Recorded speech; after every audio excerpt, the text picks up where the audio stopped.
Il n'y a pas un groupe comme JPL. Amen. Je pense que vous l'avez. Je dis qu'il n'y a pas un groupe comme JPL. Écoutez, moi quand j'entends JPL, j'entends juste puissance, intelligence, consécration. Alléluia. Et c'est juste ces mots-là qui viennent dans mon esprit. N'est-ce pas? Alléluia. Et le Seigneur est vraiment bon. On va juste prier pour la parole du Seigneur et nous allons aller dans la parole du Seigneur. On peut se lever tous ensemble et après je veux vous faire asseoir. Amen. Éternel des armées, nous te rendons grâce, nous bénissons ton Saint-Nom aujourd'hui, Seigneur. Alors que nous venons pour le temps de la parole, Papa, je viens demander ta grâce, je viens demander ton onction, Seigneur. Papa, envoie-nous afin que nous puissions recevoir ce que tu as pour nous aujourd'hui, Seigneur. Papa, nous ne pourrons pas saisir les choses de l'Esprit, elles sont folies pour nous, Seigneur. Nous avons besoin de ton onction, de ta grâce, Seigneur Jésus-Christ, pour les saisir, Père.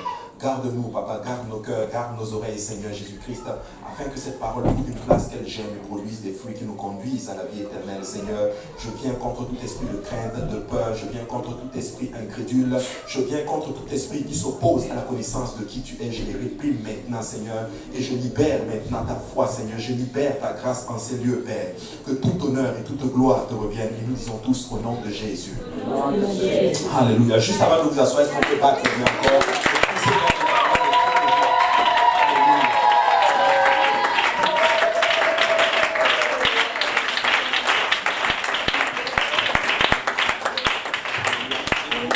Dans la présence du Seigneur. Alléluia. Aujourd'hui, par la grâce du Seigneur, je vais enseigner sur la culpabilité et la grâce.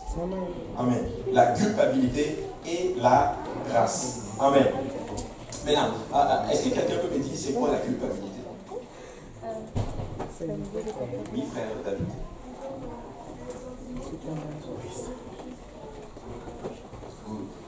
Sentiment que nous avons quand nous commettons quelque chose qui n'est pas bien. Amen.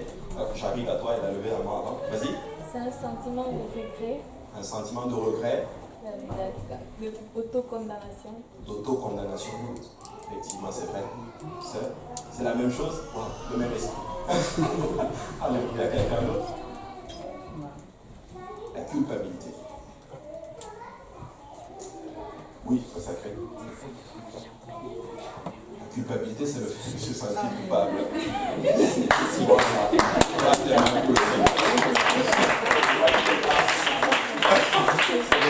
fait de se sentir coupable, c'est vrai.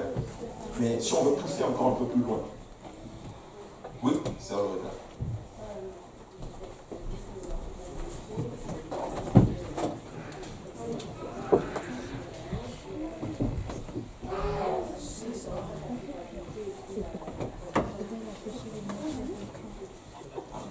Maintenant.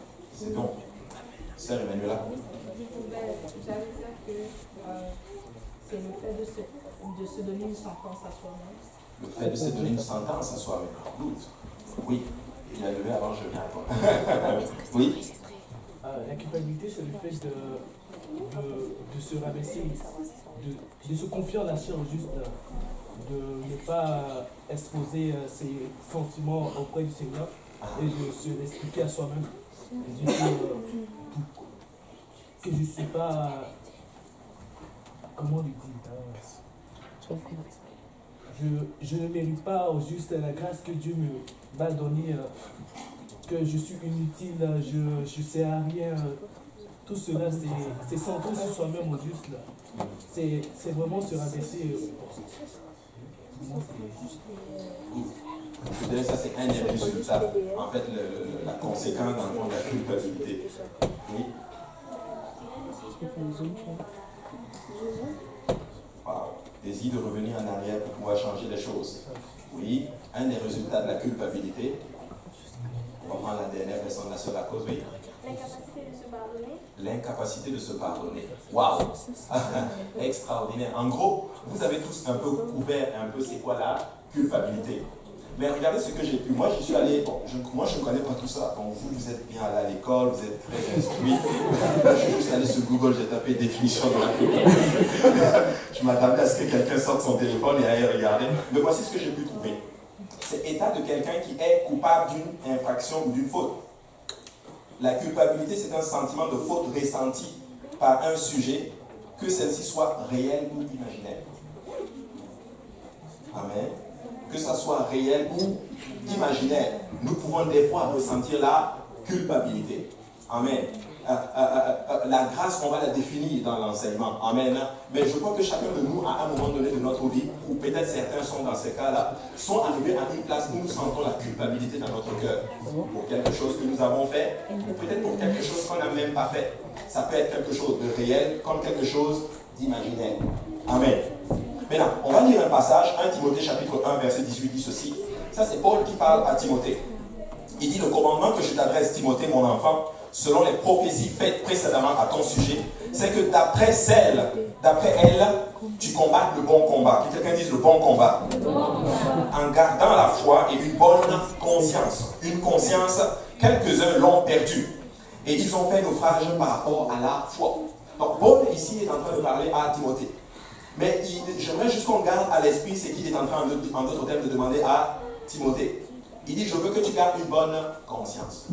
Vous savez quoi? Parce que quand nous sommes coupables, ou du moins quand nous sentons la culpabilité, il y a quelque chose justement qui nous arrive littéralement, c'est que nous avons mauvaise conscience. Donc ta conscience est attaquée.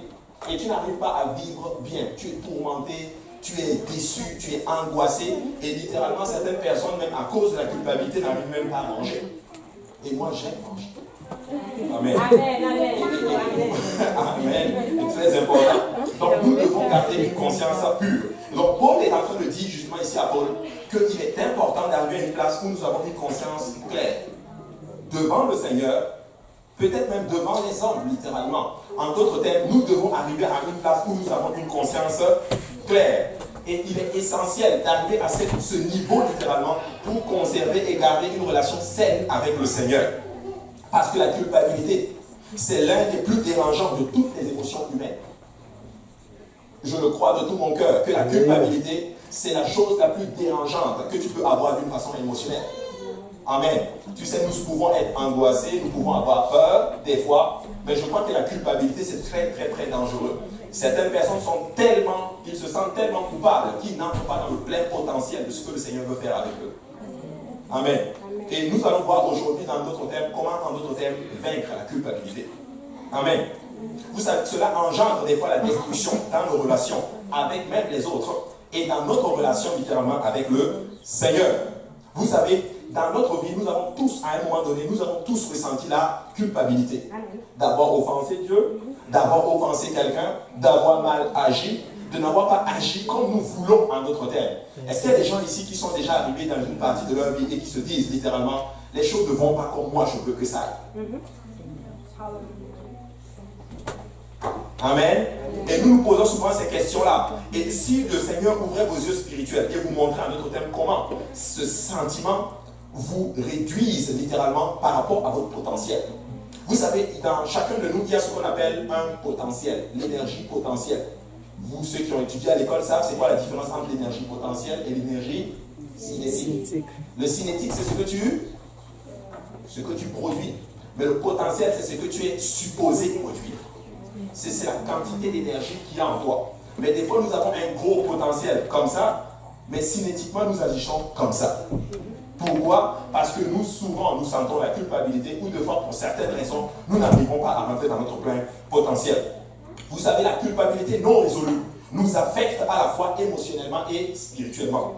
Un psychiatre a même établi ceci, il a dit ceci, que 70% dans les salles, dans les comment on appelle ça, dans les centres psychiatriques, là, les personnes qui sont touchées mentalement pourraient être relâchées s'ils trouvaient le pardon. S'ils étaient capables littéralement de se pardonner eux-mêmes. Vous savez, Dieu nous pardonne, mais des fois nous-mêmes nous avons du mal à nous pardonner nous-mêmes. Et le diable est un spécialiste pour arriver à une place, pour te pointer littéralement à passer à tes fautes et t'amener justement à la culpabilité.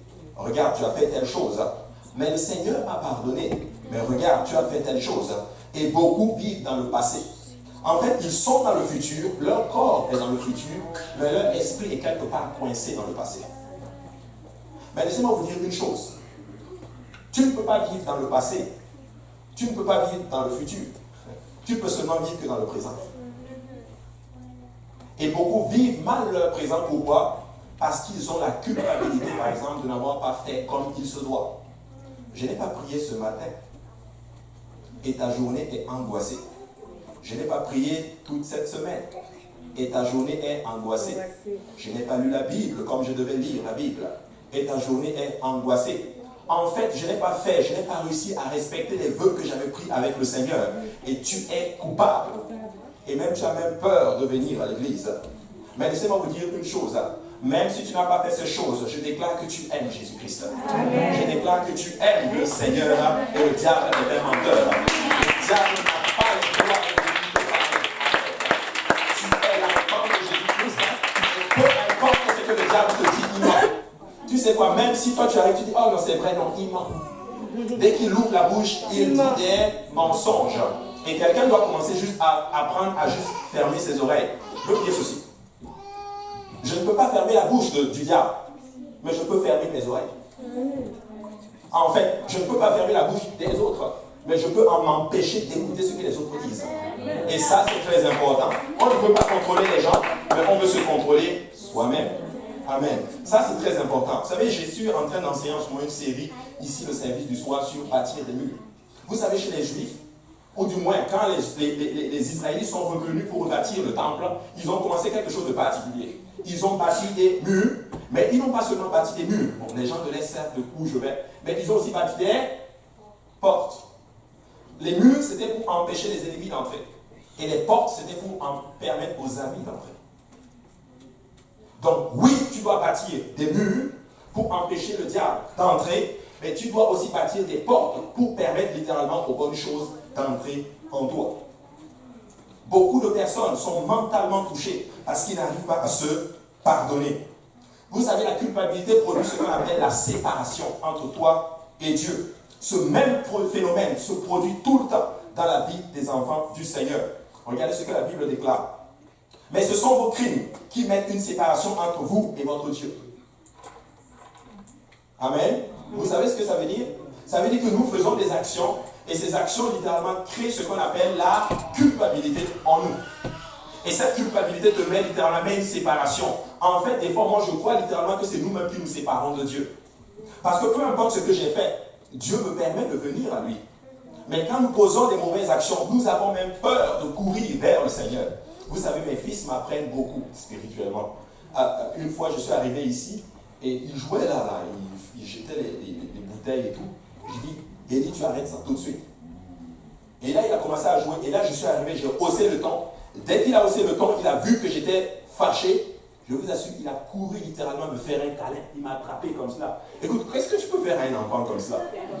En fait, tu ne peux juste, ok, prends tes affaires et pars d'ici. Tu ne peux plus le taper parce qu'il t'a couvert avec beaucoup d'amour. N'est-ce pas ce que la Bible déclare? L'amour couvre une multitude de péchés. Vous savez, quand tu commets quelque chose de mal, ne fuis pas, mais cours vers le Seigneur Jésus-Christ et embrasse-le. Parce que cet amour que tu as développé vers le Seigneur va couvrir tes péchés. Amen. Très important. Aucun de nous n'est parfait. Nous avons tous péché et nous avons tous fait des erreurs.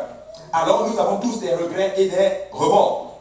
Nous souhaitons parfois avoir même la possibilité de littéralement arrêter l'horloge ou du moins de reculer l'horloge, si on peut le dire ainsi, revenir dans le passé et corriger les actions que nous avons faites. Qui a déjà eu justement cette envie-là de retourner dans le passé et de corriger certains défauts que nous avons fait? Je lève les mains. Mais permettez-moi de vous donner une révélation ce soir. Nous ne pouvons pas reculer en arrière, mais nous pouvons vivre dans le présent et affecter le futur. Je vais vous dire une chose, je ne permettrai pas à mon passé de décider de mon présent et du moins de décider de mon futur. Écoutez, Dieu est le Dieu de l'éternité. Vous savez ce que ça veut dire? Il est capable d'aller dans le passé, défaire ce qui a été fait. Il vient dans le futur. Il te donne une bonne conscience. Et si ça ne suffit pas, il dit au diable, tu sais quoi, je vais aller dans son futur. Et j'ai un meilleur futur pour lui. Vous savez quoi? Vous savez, je reste avec cette conviction jusqu'à ce qu'on me montre le contraire. Il n'y a pas de mauvaise décision pour un enfant de Dieu. Amen. Amen. Parce que tant et aussi longtemps que tu réalises en d'autres termes ton état, Dieu est capable de tout faire. Vous savez, j'enseignais ce mardi et le Seigneur m'a montré une révélation. Dieu dit à Abraham, pour la première fois, je suis le Dieu Tout-Puissant. El Shaddai. Dans ce passage, c'est juste après que Abraham ait péché. Il a quitté Canaan, il est allé en Égypte. Et il est revenu. Et Dieu le dit, je suis le Dieu Tout-Puissant. J'établis mon alliance avec toi. Et là, Dieu ouvre mon esprit. Après avoir péché, Dieu lui révèle qu'il est Tout-Puissant. Vous savez ce que ça veut dire? En fait, je suis capable de tout faire, Abraham. Peu importe l'erreur que tu as faite, je suis Tout-Puissant. Je suis capable de tout arranger. Et en passant, j'établis encore mon alliance avec toi. Tout mal qui sera circoncis dans ta maison sera dans mon alliance. Hey, il avait déjà péché. Et Dieu se révèle comme le Dieu Tout-Puissant. Écoute, je ne sais pas qu'est-ce qui se passe dans ta vie aujourd'hui, mais laisse-moi te dire que Dieu est capable de tout arranger. Il est capable de fixer le problème. Il est capable de prendre tes erreurs et de les transformer en bien. Et c'est ça la bonté de notre Dieu. C'est ça la puissance de notre Dieu. Vous savez quoi? Il y a des gens qui sont peut-être qui ont tout fait juste. Écoutez, je vous bénis dans le nom de Jésus-Christ et je me réjouis pour vous. Mais pour nous autres qui avons mal fait, Dieu a pris ces mêmes erreurs, il nous a arrangés, et te voilà dans la maison du Seigneur aujourd'hui. Qui te dit que Jésus-Christ n'est pas parfait? Qui te dit que le Seigneur, je vous ai vu au début quand vous êtes venus dans la maison du Seigneur, et je vous vois maintenant. Qui me dit que l'Éternel n'est pas tout puissant? Qui me dit que Jésus-Christ n'est pas capable de changer les gens? Écoutez, le diable est un menteur. Je refuse la culpabilité dans ma vie. Alléluia. Je suis un enfant de Dieu. Alléluia. Je marche fièrement. Je refuse la culpabilité.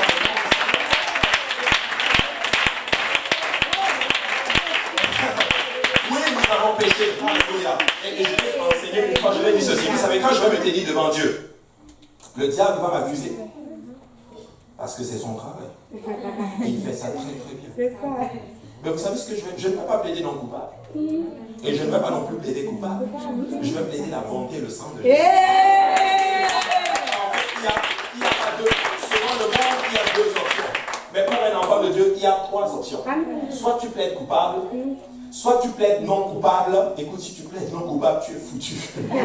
Tu veux plaider le sang. Parce que le sang te rachète dans le nom du Seigneur. Nous refusons la culpabilité. Vous pouvez excuser ou rationaliser si vous le désirez, la culpabilité. Et si vous êtes comme la plupart d'entre nous, vous pouvez même commencer à blâmer les autres. Vous savez, certaines personnes, quand ils sont coupables de quelque chose, ils arrivent et ils commencent à blâmer les autres. Ah, c'est sa faute. Seigneur, si je l'ai faite, c'est parce que c'est sa faute. C'est parce que telle soeur ou tel frère n'est pas bon. Mais Seigneur, tu as vu aussi comment elle m'a parlé. Et nous commençons à blâmer les autres. C'est un des résultats de la culpabilité. C'est une des conclusions de la culpabilité. Nous commençons à blâmer les autres. Mais je vais vous dire quelque chose ce soir. La culpabilité ne peut pas changer le passé. Tout, du moins comme ton inquiétude, ne peut pas changer ton futur. Et ces deux choses vont toujours affecter ton présent et t'empêchent d'être heureux. Vous savez quoi? Moi, je refuse d'être triste. Mais je déclare que je vais vivre heureux. Écoutez, je suis conçu pour être dans la joie, pas pour être dans la tristesse. Alors pourquoi?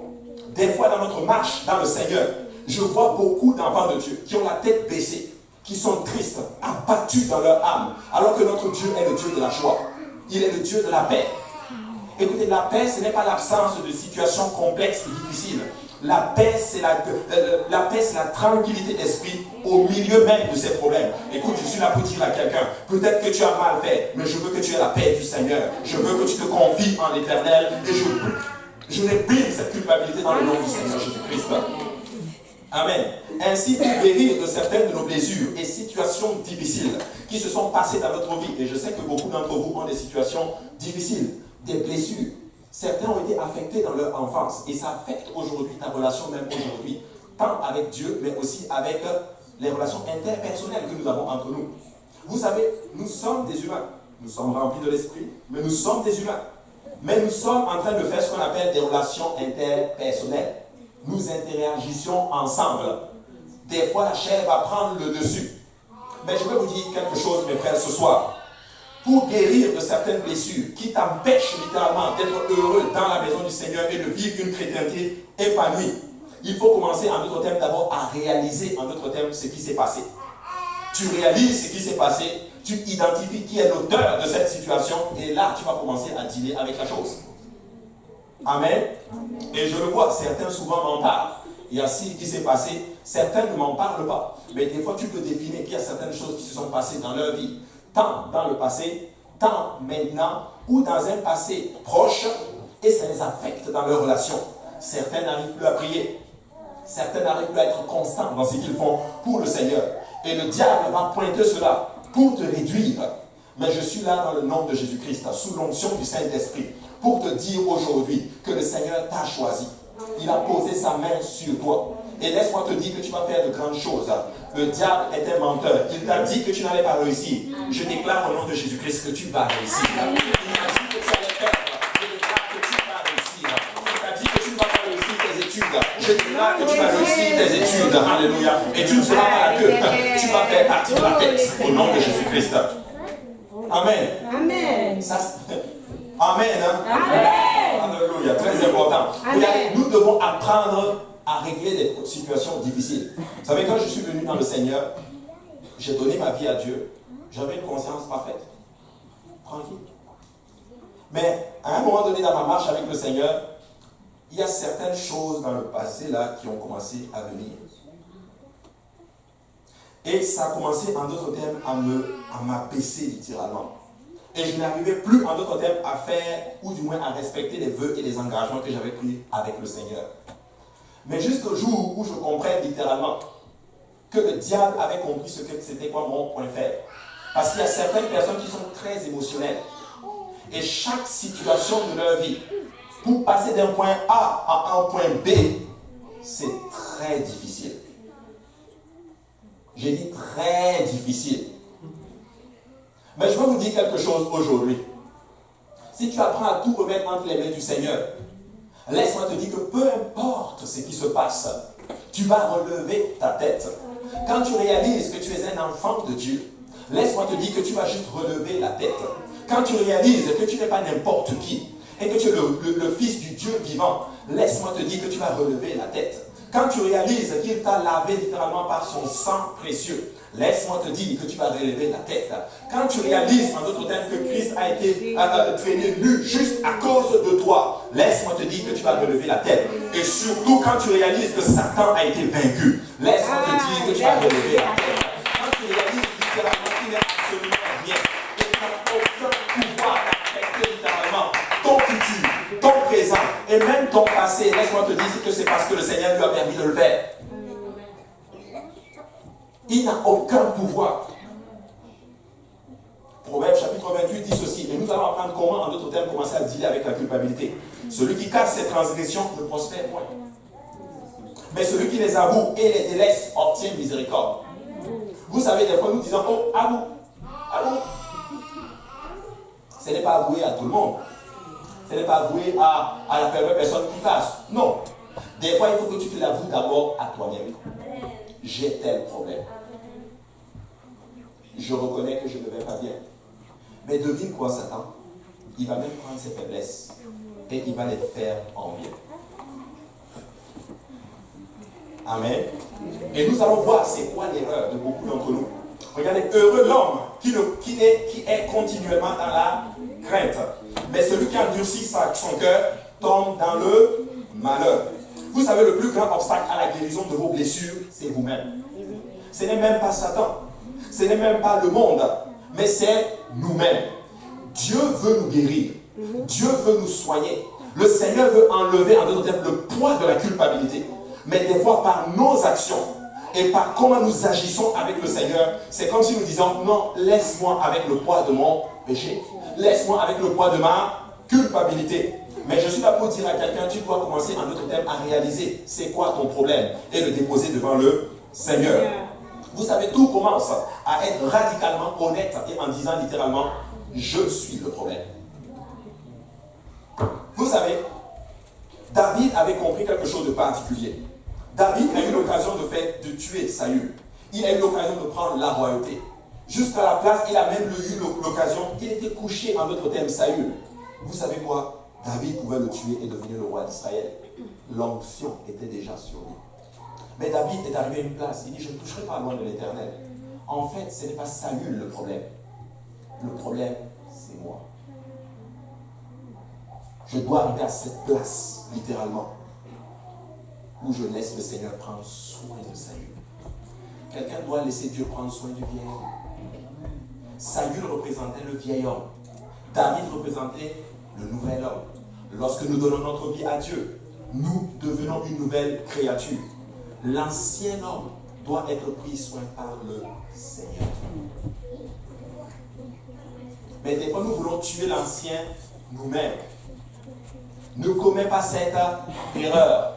Laisse Saül tranquille. Mais toi, transforme-toi et deviens une nouvelle créature. Laisse le Seigneur te transformer et laisse le Seigneur prendre soin de Saül. Très important. Nous pensons souvent littéralement que si je change même littéralement mes relations, les choses vont changer. Parce que nous arrivons à une place où nous blâmons tellement les gens. Ok, si je change de... Ou du moins, bon, je m'asseyais peut-être avec le frère David, je le prends comme exemple parce que je sais qu'il ne va pas me frapper. Je m'asseyais à côté de David et David était le problème. Mais si je change de siège et que je viens m'asseoir ici, je n'ai plus David. Mais le problème, c'est qu'il y a... Peut-être que tu vas trouver deux David là où tu vas. Nous pensons qu'en changeant les relations, le problème change. Non! Écoute, affronte le problème. Change le problème parce que ce n'est pas les autres, en d'autres termes, le problème. Nous disons quand tu as un problème, nous disons, ah, je vais changer d'emploi.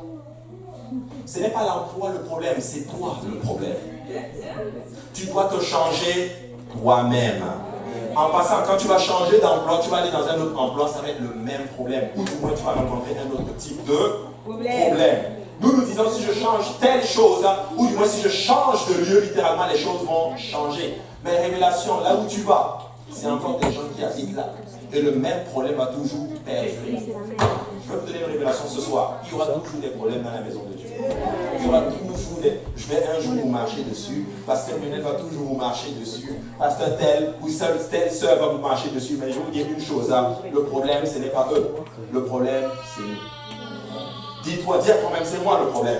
C'est moi le problème. C'est nous le problème. Et c'est comme ça que tu apprends à tirer la chose. Amen. Le problème est que là où je vais, je continuerai à traiter le problème avec moi, mais je serai un obstacle pour les autres. Proverbe 28, 13 dit ceci: celui qui cache ses transgressions, je l'ai déjà lu. Psaume 131, 23 dit ceci: sonde-moi, ô Dieu, et connais mon cœur. Éprouve-moi et connais mes pensées. Regarde si je suis sur une mauvaise voie et conduis-moi sur la voie de l'éternité. Voici la première chose que nous devons faire pour dealer avec la culpabilité. Lorsque nous prions, nous devons apprendre c'est quoi le principe justement de la prière. Seigneur, je veux que tu me sondes. Qu'est-ce qu'une sonde? Une sonde, c'est un appareil qu'on prend des fois, qu'on met justement dans un corps étranger pour que cette sonde détecte littéralement toute chose qui est un problème pour nous. Mais David est en train de demander au Seigneur de le sonder. Seigneur, je veux que tu me sondes et que tu enlèves tout ce qui ne glorifie pas ton nom. Je veux que tu me sondes et que tu enlèves toute colère. Je veux que tu enlèves toute jalousie. Je veux que tu enlèves tout esprit qui ne confesse pas ton nom.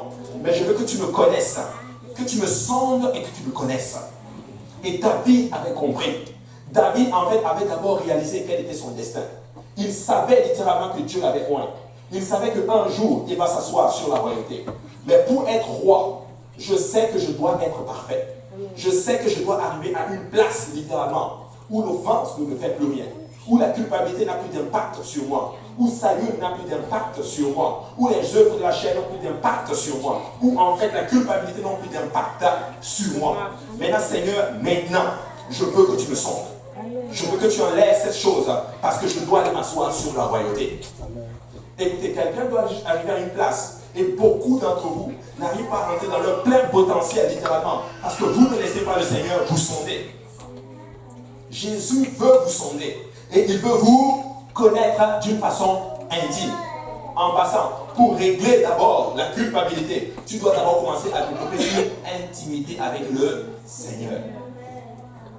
Quand tu commences à développer l'intimité, je vous dis, tu arrives à cette place littéralement où cette culpabilité, le Seigneur va l'enlever littéralement. Parce que tu te retrouves au pied du Seigneur et tu déposes au pied du Seigneur ton fardeau qui est lourd et pesant. et tu prends le joug du Seigneur qui est doux et léger. Regarde si je suis sur une mauvaise voie, Seigneur, et conduis-moi sur la voie de l'éternité. Vous savez, souvent, pour arrêter de souffrir et avoir de l'aide, je dois arrêter de me tromper moi-même. Et beaucoup sont des spécialistes pour se tromper eux-mêmes. Tu sais, tu peux tromper les autres, mais je crois que la plus pire des tromperies que tu peux faire, c'est de te tromper toi-même. Tu peux tromper, ou du moins tu ne peux pas tromper Dieu, mais tu peux essayer de tromper Dieu. Tu peux tromper l'homme, tu peux tromper le pasteur, mais l'erreur que tu pourrais faire, c'est de te tromper toi-même. Laisse le Seigneur te sonder. Retourne en intimité avec le Seigneur. Retourne au pied de la croix avec le Seigneur. Et le poids de la culpabilité va être ôté littéralement de toi. Première chose à comprendre. Regardez, accepter la responsabilité de nos fautes, c'est le premier pas dans l'estime du Seigneur. Pour que Dieu nous aime, nous devons arriver à une place où nous acceptons les choses. Vous savez, Dieu m'a appris quelque chose et c'est tout récent. Vous savez, le secret pour réussir dans le Seigneur, c'est de mourir à soi-même. Tu acceptes les choses. Je reconnais que j'ai tel problème et je veux changer. Mais aujourd'hui, nous avons du mal à accepter littéralement nos erreurs. Nous avons du mal à prendre les responsabilités, en d'autres termes, de nos fautes. Ou du moins, nous avons du mal à réaliser, en d'autres termes. Ça n'a rien à voir avec le diable. Le diable fait ce qu'il fait. Vous le laissez tranquille. Mais moi, je reconnais que j'ai tel problème. J'ai un problème de colère, j'ai un problème d'angoisse, j'ai un problème de crainte, j'ai un problème de peur, j'ai un problème de jalousie. J'ai tous ces problèmes, littéralement. Seigneur, je veux que tu me sondes. Je retourne au pied de ta croix jusqu'à ce que tu me sondes et que tu me changes. 1 Jean 1,8 dit ceci: si nous disons que nous n'avons pas de péché, nous nous séduisons nous-mêmes. Si nous arrivons à cette place où nous disons que nous sommes corrects, nous nous séduisons nous-mêmes. Vous savez c'est quoi la séduction? La séduction, c'est flatter quelqu'un pour l'amener et tirer un plaisir de lui. Mais vous savez quoi? Il est en train de dire que nous nous séduisons nous-mêmes. En fait, nous tirons un plaisir de nous-mêmes qui est juste temporaire, mais qui ne satisfait pas la gloire de Dieu. Si nous confessons nos péchés, au verset 9, il est fidèle et juste pour nous les pardonner et pour nous purifier de toute iniquité. Écoute, il dit ceci, si nous confessons nos péchés, vous savez c'est quoi le péché? Le péché, ce sont des choses que tu fais, qui ne sont pas bonnes. Mais ça peut être souvent certaines choses que tu fais par égard. Seigneur, je l'ai fait, je suis sincèrement désolé.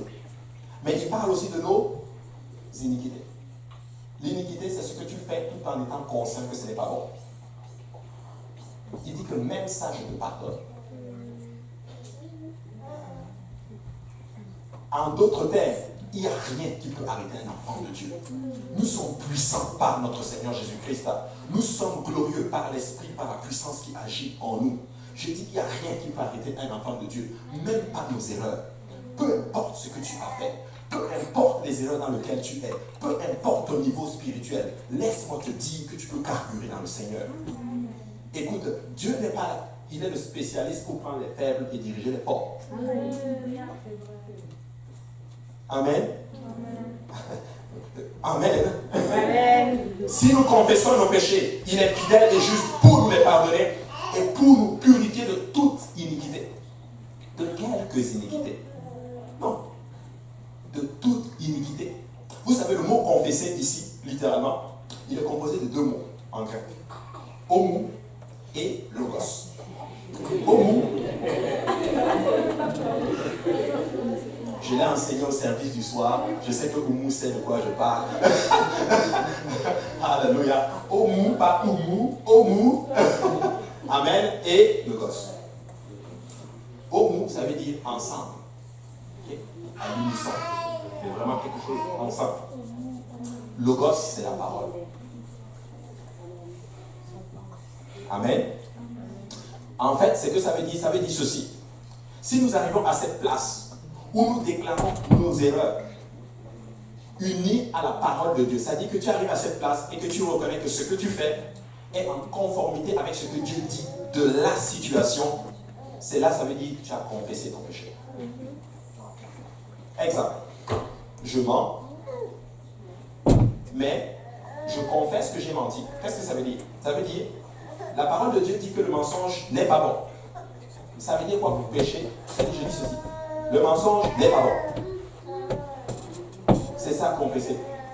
Confesser, ça ne veut pas dire, Seigneur, j'ai menti, mais vraiment, pardonne-moi, mais tu vois, c'est parce que j'étais obligé. Mais vraiment, excuse-moi, vraiment, mais tu sais, des fois aussi, les circonstances font que, bon, tu n'as pas trop le choix, mais vraiment, je te demande pardon. Tu n'as pas confessé. Tu as juste joué avec Dieu. Amen. Amen. Confesser, c'est que tu déclares littéralement ce que la parole de Dieu dit concernant la situation. Ça veut tout simplement dire que nous disons la même chose de l'acte que nous avons commis et de ce que Dieu dit en ce qui concerne ces actes. Vous savez, nous devons nous abandonner à Dieu et accepter Dieu. De toute façon, Dieu est juste. Et Dieu est le seul juste. Et nous ne pouvons pas arriver à une place où nous devenons justes littéralement devant Dieu. En fait, nous devenons justes parce que Dieu nous a justifiés. En fait, tu deviens juste parce que Dieu déclare que bon, je te justifie. Mais en fait, nous sommes justes. Mais nous devenons justes parce que Dieu dit que vous êtes justes. Et comme Dieu a tout pouvoir, il nous rend automatiquement justes. Amen. La base du pardon est que Dieu est totalement fiable parce que c'est sa nature. Mais cela ne semble pas juste. Quelqu'un doit payer littéralement pour mes erreurs. Et Christ l'a fait pour nous. La Bible déclare dans Romains 3, 23 dit ceci. Car tous ont péché et sont privés de la gloire de Dieu. Et ils sont gratuitement justifiés par sa grâce, par le moyen de la rédemption qui est en Jésus-Christ. Le sacrifice ultime de Jésus-Christ à la croix nous justifie de tout péché. Quand Christ est allé à la croix, en fait, Christ était en train de crucifier littéralement ta jalousie. Il crucifie ton angoisse, tes maladies, tes peurs. Tous les péchés que nous avons faits, il les a crucifiés à la croix. Et la bonne nouvelle est que la Bible nous dit comment, justement, c'est que les psychologues, justement, ne peuvent pas nous dire. Vous savez, les psychologues, justement, vont te dire que ce que tu fais, bon, tu es troublé, ils sont différents. Et des beaux noms, d'ailleurs, je trouve, pour définir certains problèmes. Pour tel, par exemple, ils vont dire que telle personne, ils ont bipolaire. Moi, je trouve que c'est un beau mot. Je trouve que c'est beau pour définir un problème comme ceci. Exemple, ils vont prendre, par exemple, Katrina pour définir un ouragan. En fait, je n'ai jamais compris l'homme, en fait. J'ai l'impression que l'homme est comme déphasé. Mais la Bible nous dit littéralement comment faire ce que la psychologie nous dit que nous ne pouvons pas faire.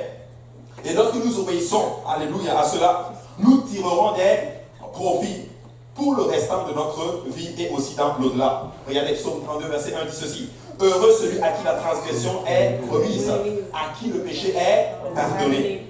Heureux l'homme à qui l'Éternel n'impute pas d'iniquité. L'iniquité, ça veut dire que tu sais que c'est pas bon. Mais le Seigneur est en train de dire qu'il pardonne même l'iniquité. Et heureux, alléluia, le peuple à qui l'iniquité a été enlevée. Des fois, j'arrive à l'église et je vois le peuple de Dieu. Ils sont là, ils sont tristes, ils sont abattus, ils ne veulent même pas louer le Seigneur. Pourtant, il a enlevé notre iniquité. Vous savez quoi, des fois, pour enlever le poids de la culpabilité, tu dois réaliser que ton iniquité a été enlevée. Et quand tu réalises que ton iniquité a été enlevée, tu deviens heureux, comme le psalmiste déclare. Heureux, littéralement, là, quand les Juifs disent qu'ils sont heureux, ils font des folies pour Dieu. Ils sautent pour Dieu. Ils dansent pour Dieu. Ils font des choses que tu ne peux juste pas imaginer. Vous savez, le peuple d'Israël, ils ont tellement péché contre Dieu. Ils ont blasphémé contre Dieu. Mais ils savent qui ils sont. Ils savent que s'ils se mettent à genoux et qu'ils prient, le ciel va trembler. Amen. Ils savent qui ils sont. Regardez, Romains 8, 1 dit ceci. Il n'y a donc maintenant aucune condamnation pour ceux qui sont en Jésus-Christ.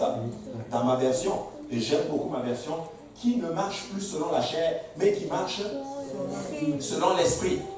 Ça veut dire que quand tu arrives à cette place et que tu fais tes efforts pour vivre pour le Seigneur, laisse-moi te dire qu'il n'y a plus de condamnation. Mais d'où vient cette culpabilité? Le Seigneur te dit qu'il n'y a plus de condamnation. Écoute, tu ne vas plus en enfer, tu vas au ciel. Même si tu tombes et que tu es dans la direction du ciel, please, relève-toi et continue ta direction. Mais enlève le poids de la culpabilité, enlève la tristesse, viens, danse pour le Seigneur, saute pour le Seigneur, réjouis-toi dans le Seigneur et arrête d'être abattu. De toute façon, si tu es abattu, tu vas être abattu tout seul. Parce que nous avons décidé d'être dans la joie. Nous allons danser, alléluia. Et je ne vais pas permettre, alléluia, à la tristesse de quelqu'un contaminer mon adoration. Je ne vais pas permettre à la joie de quelqu'un me contaminer. Je vais danser pour le Seigneur. Je vais sauter pour le Seigneur. La semaine n'a pas été comme je le voulais. Mais laissez-moi vous dire, alléluia, que je suis en train de servir le Seigneur maintenant. Je suis en train de prêcher la parole du Seigneur maintenant. Je suis en train de faire ce que Dieu veut et le Seigneur va moindre cela. Écoute, vous êtes en train d'écouter la parole du Seigneur, il vous moint dans le nom de Jésus-Christ. Vous avez dansé pour le Seigneur, que le Seigneur vous bénisse abondamment. Sortez d'ici avec la paix du Seigneur. Et quand vous allez sortir, dites à Satan qu'il a encore perdu. Amen. Dites qu'il a perdu et qu'il a toujours perdu. Parce que je le déclare au nom de Jésus-Christ. Vous allez servir l'Éternel. Vous allez faire de grandes choses pour le Seigneur. Certains d'entre vous, vous allez imposer des mains aux malades et ils vont instantanément guérir. Certains d'entre vous, vous allez sortir de vos culpabilités. Certains d'entre vous, vous allez vivre heureux. Vous aurez des familles. Vous allez servir l'Éternel avec toute votre famille. Vous allez réussir l'entreprise de vos mains. Il va moindre tout ce que vous allez toucher. Et le monde saura que l'Éternel est votre Dieu. Le monde saura que Jéhovah est.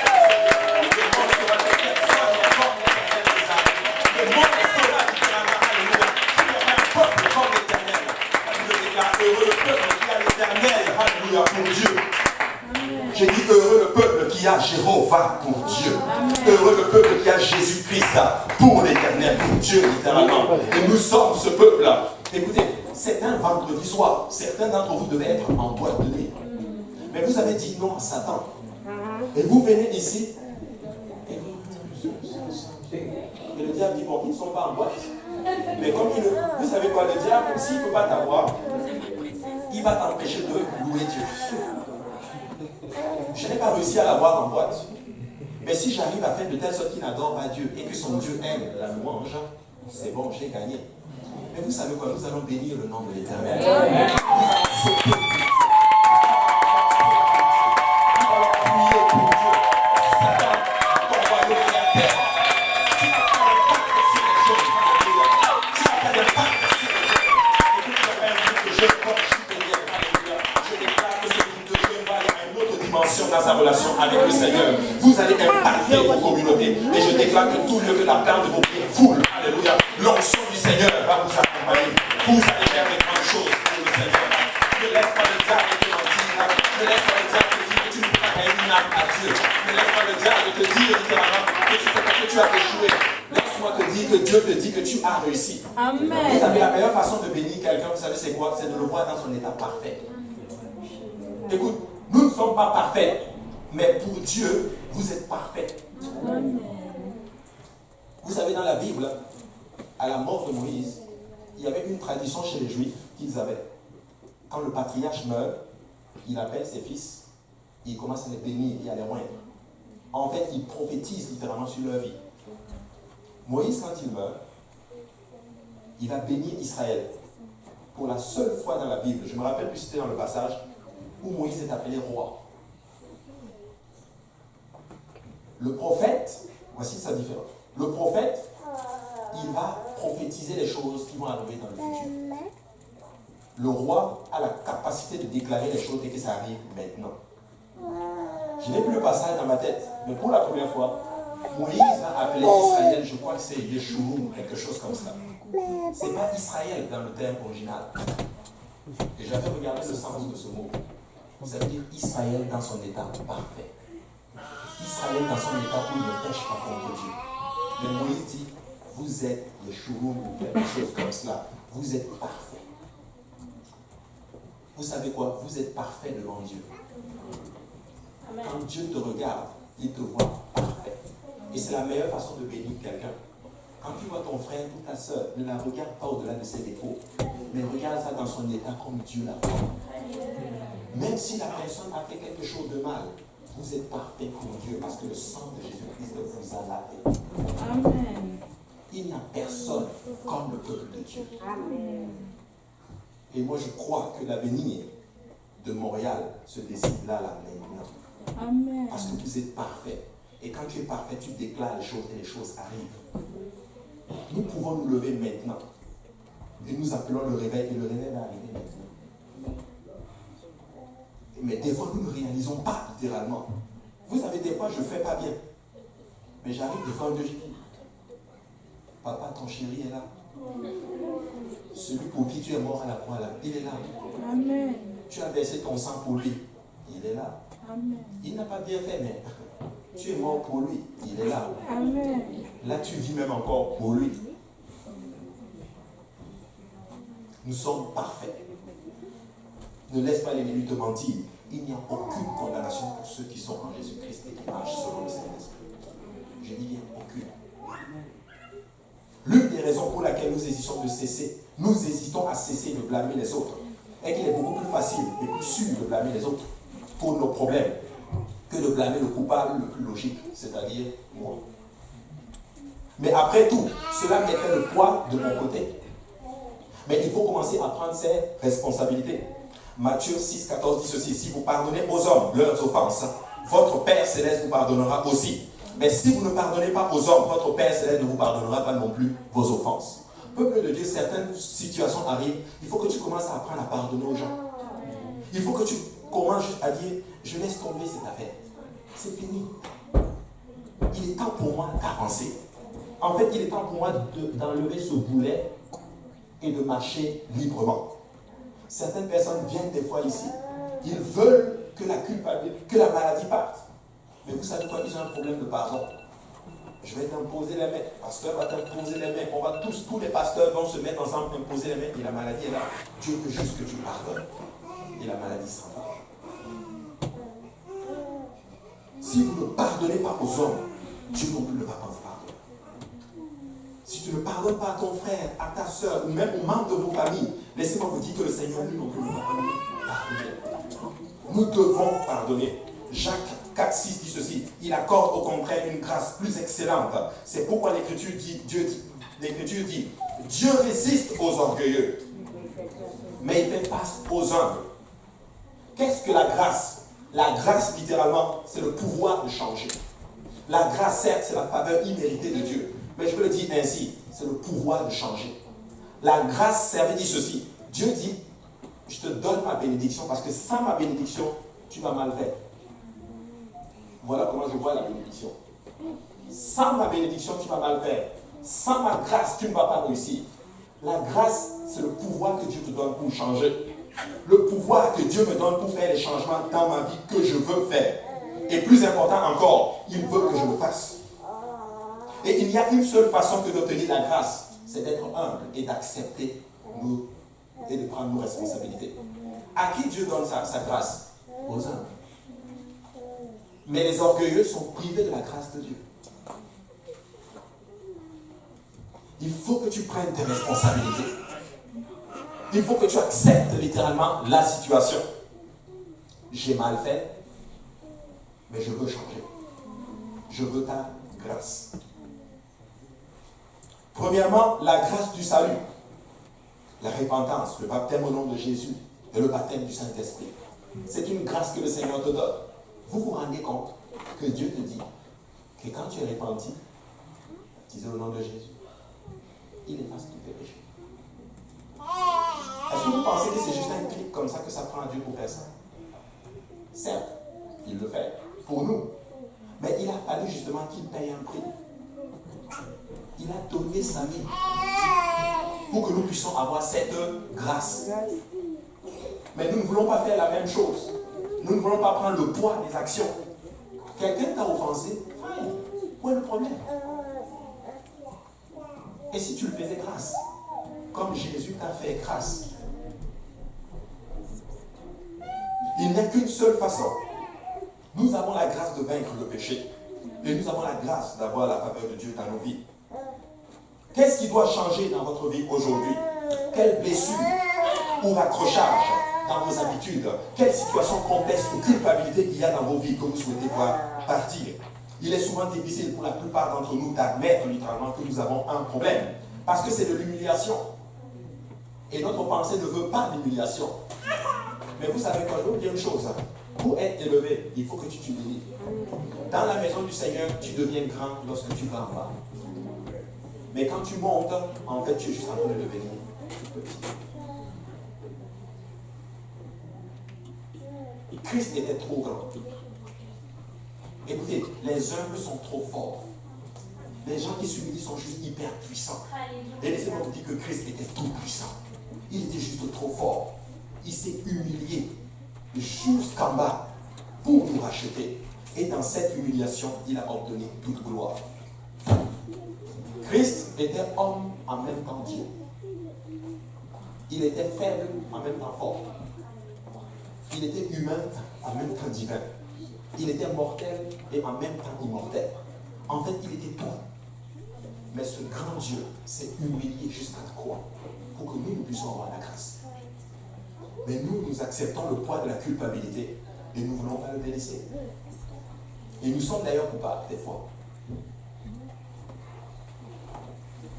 Vous savez, le diable ne vous aime pas.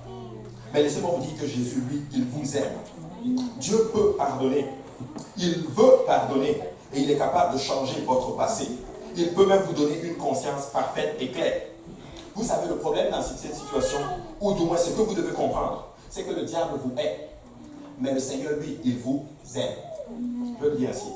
Dieu aime le pécheur, mais il hait le péché. Mais le diable aime le péché et il hait le pécheur. Amen. Christ nous aime. Vous souffrez d'une conscience coupable.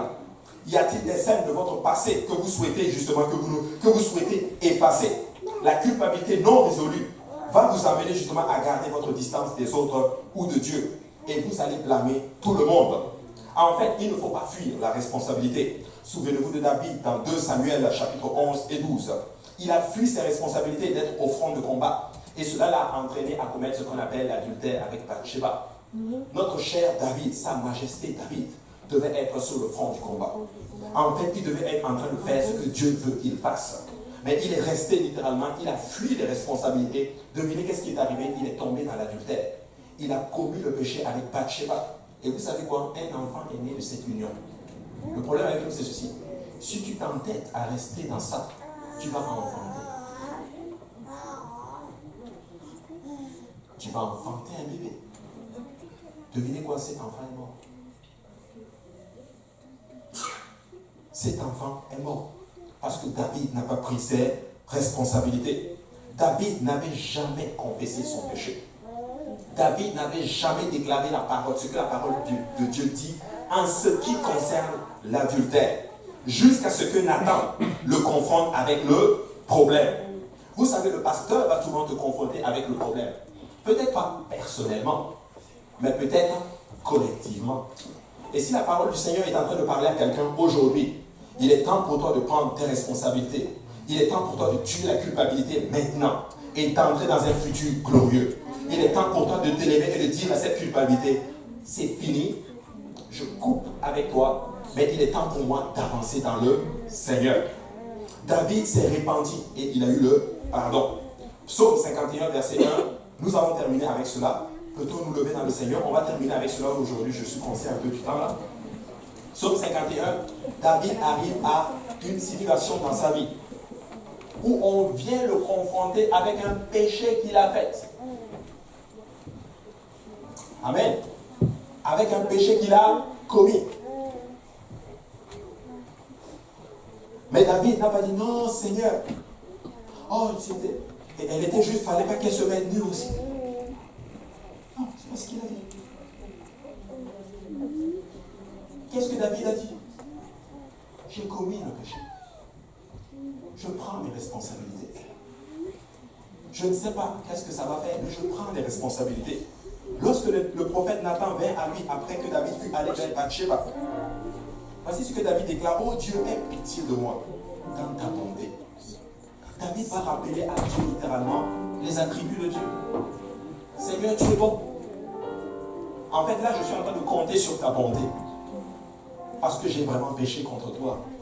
Et ta parole déclare que l'adultère doit être lapidé jusqu'à mort. Seigneur, je dois mourir, mais je compte sur ta bonté.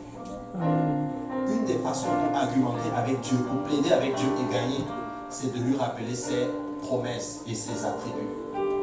Dieu est grand et miséricordieux. Papa, j'ai mal fait, mais je compte sur ta miséricorde. Papa, j'ai gaffé, mais je compte sur ta fidélité. Papa, j'ai mal fait, mais je compte sur ta bonté. Parce que personne n'est aussi ce bon que toi. Tu ne peux pas me consumer. Qui va te louer? Qui va te louer dans l'assemblée des saints? Papa, c'est moi qui sautais là quand je dansais. C'est moi qui a fait ce cri-là pour toi. C'est moi qui ai levé les mains vers toi aujourd'hui. Je compte sur ta bonté. Il dit, lave-moi complètement de mon iniquité. Vous savez ce que David est en train de dire? Je savais que je faisais mal. Il dit, mon iniquité. Je sais que j'ai mal fait. En fait, quand je le commettais, je savais que c'était même pas bon, Seigneur. Mais je te demande de me laver complètement. Car je reconnais mes transgressions. Et mon péché est constamment devant moi. Voici, je suis né dans l'iniquité et ma mère m'a conçu dans le péché. Mais tu veux que la vérité soit au fond du cœur. Fais donc pénétrer la sagesse en dedans. Il est en train de dire que, écoute, tu sais quoi? Il faut que tu la mettes en moi. Je ne sais pas si vous voyez, mais David est en train de parler de l'évangile. Il dit, lave-moi complètement. Pourquoi ça me fait penser au baptême d'eau? Je suis dans l'iniquité, mais tu veux que la vérité soit au fond du cœur. Purifie-moi avec l'hysope et je serai pur. Lave-moi et je serai plus blanc que la neige. Annonce-moi l'allégresse et la joie. Et les eaux que tu as brisées se réjouiront. Détourne ton regard de mes péchés. Efface toutes mes iniquités. Ô Dieu, crée en moi un cœur pur. Renouvelle en moi un esprit bien disposé. Baptême du Saint-Esprit. Baptise-moi d'eau. Lave-moi. Et devine quoi? Donne-moi un nouvel esprit. Parce que je ne vais pas y arriver sans toi. Frères et sœurs, écoutez-moi bien. Nous allons vaincre la culpabilité ce soir. Nous allons tuer la culpabilité ce soir. Satan, tu n'as aucun pouvoir sur nous. Mais le Seigneur, le Dieu de gloire, nous a lavé par les eaux de baptême. Il nous a donné son esprit. Et aujourd'hui, nous allons renouveler, alléluia, cette alliance que nous avons avec lui. Il ne nous condamne pas. Il nous accepte, alléluia. Et si vous êtes là aujourd'hui et que vous êtes reconnaissant de ce que le Seigneur a fait pour vous, nous allons venir à l'autel. Nous n'allons pas venir à notre terre et nous allons commencer. On va juste venir dire merci pour sa grâce. Parce que le Seigneur ne te condamne pas. Ne me rejette pas loin de ta face, David déclare. Ne me retire pas ton Esprit Saint. Rends-moi la joie de ton salut et qu'un esprit de bonne volonté me soutienne. Mon frère, ma soeur, je vais te dire ceci ce soir. Tu n'es pas un perdant. Tu es un vainqueur par le sang de l'agneau. Tu marches dans la gloire et le diable a peur de toi. Tu marches dans la gloire. Et si vous voyez l'onction qui est sur vous, peuple de Dieu, j'immédiate, si vous voyez la grâce et la puissance qui est sur vous en ce moment, vous n'allez juste pas réaliser de ce que le Seigneur est en train de faire sur vous. Je renouvelle maintenant cette confiance, alléluia. Seigneur, je te prie, dépose en nous, Seigneur, un esprit de force, un esprit, Seigneur, de puissance, Seigneur, un esprit de compréhension et de sagesse, Seigneur Jésus-Christ, alléluia. Nous venons bannir maintenant la culpabilité maintenant, Seigneur. Nous venons relâcher maintenant ta grâce, Seigneur. Nous venons réaliser, ô Dieu de Jacob, Seigneur, Papa, alléluia, que tu es un Dieu plein de compassion et de miséricorde, Seigneur Jésus-Christ, alléluia. Je dépose maintenant mon fardeau à tes pieds, Seigneur, et je te fais confiance, Seigneur, dans ma marche avec toi, Seigneur. Et je sais que tu vas me donner, Seigneur, la force, Seigneur, Papa, de continuer ce voyage, Seigneur. Je déclare maintenant, Seigneur, que tout calme maintenant sur le terme de nos voix, Seigneur Jésus-Christ, alléluia. sera fortifié en toi et ira au ciel, Seigneur. Papa, nous irons jusqu'au bout avec toi, Seigneur Jésus-Christ. Alléluia. Papa, nous irons, Seigneur, jusqu'au bout avec toi, Seigneur. Alléluia. Utilise, Papa, chacun de tes enfants, Seigneur. Au-delà même de leur pensée, Seigneur Jésus-Christ. Renverse maintenant, Seigneur. Papa, toute culpabilité, Seigneur. Alléluia. Toute accusation du diable, Seigneur. Je viens les taire maintenant au nom de Jésus-Christ. Alléluia. Je viens te prier d'élever ton flux de feu, Seigneur. Autour, Seigneur, de chacun de tes fils et de chacune de tes filles maintenant, Seigneur. Dans le nom de Jésus-Christ. Alléluia. Au nom de Jésus-Christ de Nazareth, je te prie, Seigneur. Alléluia, Jésus. Alléluia. Alléluia, Jésus.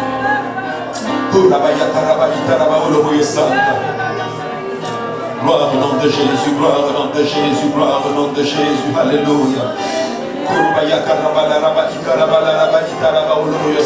Alléluia, Jésus. Alléluia. Papa, fortifie, Seigneur, tes enfants, Seigneur. Fortifie tes enfants, Seigneur. Que l'esprit de bonne volonté les soutienne, Seigneur Jésus-Christ. Papa, rends-nous la joie de ton salut maintenant, Seigneur Jésus-Christ. Ne nous retire pas, Seigneur, ton Esprit Saint, Seigneur. Mais crée en nous un cœur pur, Seigneur. Renouvelle en nous, Seigneur, un esprit bien disposé, Seigneur, Papa. Détourne ton regard de nos péchés, Seigneur. Papa, efface maintenant toutes nos iniquités, Seigneur Jésus-Christ. Papa, annonce-nous l'allégresse et la joie, Seigneur Jésus-Christ. Alléluia. Purifie-nous avec nous autres, Seigneur, et nous serons purs, Seigneur. Papa, nous te prions maintenant, Seigneur Jésus-Christ. Alléluia, Papa. Nous reconnaissons, Seigneur, alléluia. Nous prenons les responsabilités, Seigneur. Mais nous voulons te faire confiance, Seigneur, Papa. Lave-nous complètement, Seigneur, Papa. Aie pitié de nous dans ta bonté éternelle des armées. Selon ta grande miséricorde, efface toute transgression, Seigneur Jésus. Alléluia. Alléluia, Jésus. Alléluia.